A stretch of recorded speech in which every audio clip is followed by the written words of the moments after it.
ইরানের সর্বোচ্চ নেতা আয়াতুল্লাহ আলী খামেনি মৃত্যুর আগ মুহূর্তে কোথায় ছিলেন, তার অবস্থান সম্পর্কে কিভাবে জানল মার্কিন কেন্দ্রীয় গোয়েন্দা সংস্থা সিআইএ। এ নিয়ে সামাজিক যোগাযোগ মাধ্যমে চলছে তুমুল আলোচনা। জানা যায়, খামেনির সঙ্গে আরও কয়েকজন শীর্ষ কর্মকর্তাকে হত্যার আগে যুক্তরাষ্ট্র ও ইসরায়েলের মধ্যে ঘনিষ্ঠ গোয়েন্দা তথ্য আদান প্রদান হয়েছিল। অভিযান সম্পর্কে জানেন এমন একাধিক ব্যক্তি এ কথা জানিয়েছেন। জানা যায়, যুক্তরাষ্ট্র ও ইসরায়েল যখন ইরানে হামলার প্রস্তুতি নিচ্ছিল, ঠিক তার আগে মার্কিন কেন্দ্রীয় গোয়েন্দা সংস্থা সিআইএ নানা গুরুত্বপূর্ণ তথ্য পায়। তারা কয়েক মাস আগে থেকেই আয়াতুল্লাহ খামেনির অবস্থান ও চলাফেরা নজরে রেখেছিল। সিআইএ জানতে পারে, শনিবার সকালে তেহরানের কেন্দ্রস্থলে একটি কমপ্লেক্সে ইরানের শীর্ষ কর্মকর্তাদের বৈঠক হবে। সেই বৈঠকে খামেনিও উপস্থিত থাকবেন। এই তথ্য পাওয়ার পর যুক্তরাষ্ট্র ও ইসরায়েল তাদের হামলার সময় বদলে ফেলে। এই বিষয়ে সংশ্লিষ্ট কর্মকর্তারা জানান, নতুন এই গোয়েন্দা তথ্যের ভিত্তিতে হামলার সময় পরিবর্তন করে খামেনিকে হত্যা করা হয়। ইসরায়েল যুক্তরাষ্ট্রের দেওয়া তথ্য ও নিজেদের গোয়েন্দা তথ্য মিলিয়ে কয়েক মাস ধরে পরিকল্পনা করে এই হামলা চালায়।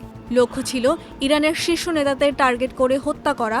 এছাড়াও ইরানের পারমাণবিক কর্মসূচিকে কেন্দ্র করে আসন্ন হুমকি নির্মূল করা, ইরানের ক্ষেপণাস্ত্র ব্যবস্থা ও নৌবাহিনীকে ধ্বংস করা।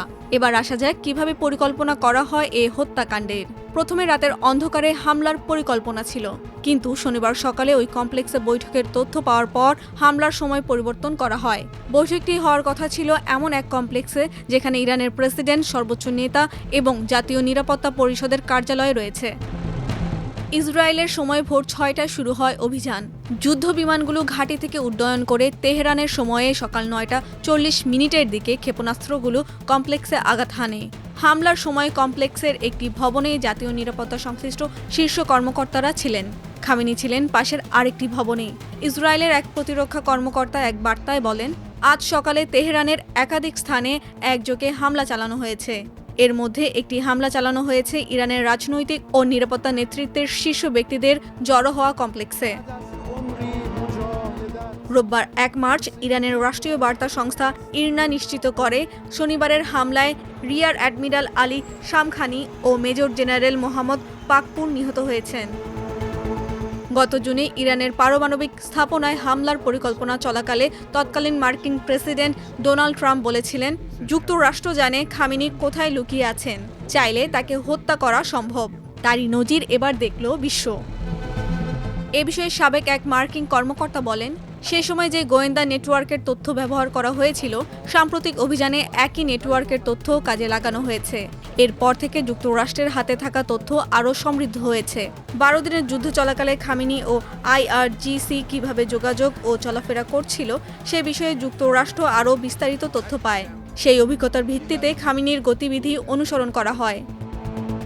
এছাড়া ইরানের গুরুত্বপূর্ণ গোয়েন্দা কর্মকর্তাদের অবস্থান সম্পর্কেও যুক্তরাষ্ট্র ও ইসরায়েল নির্দিষ্ট তথ্য জোগাড় করেছিল। ইরানের নেতৃত্বে অবস্থান করা কমপ্লেক্সের হামলার পরবর্তী ধাপে যে স্থানে গোয়েন্দা কর্মকর্তারা অবস্থান করছিলেন সে স্থানেও হামলা চালানো হয়। তবে ইরানের শীর্ষ গোয়েন্দা কর্মকর্তা সরে যেতে সক্ষম হয়েছেন বলে জানা গেছে। কিন্তু সূত্রগুলোর দাবি, ইরানের গোয়েন্দা সংস্থার জ্যেষ্ঠ নেতৃত্বের বড় অংশই এই অভিযানে গুরুতরভাবে ক্ষতিগ্রস্ত হয়েছে।